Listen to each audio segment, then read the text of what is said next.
اجا قال لي خيو شو رأيك نروح نلقط صفيدية؟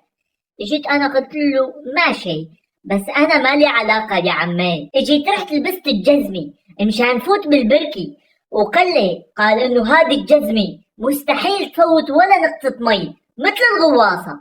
يا ايش قد بتحميني قال. اجيت فتت بالبركي انا وشفت ضفدوعة صغيرة، قلت هذه يا عمي رايحة تشتري من الدكان شي بسكوتي، ما رح حكي شي، رح دور على شي ضفدوع كبير.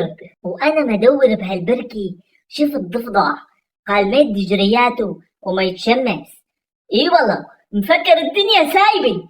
اجيت خدته من حضن امه وانا ماشي فيه، اجا تزملط من ايدي ونط بهالبركي وهري.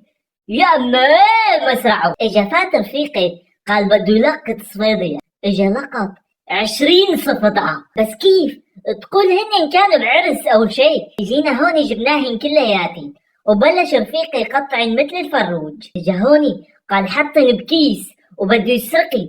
اجيت قلت له تعال هون وقلت له والله للعنة ابوك كلب يا ابن الكلب.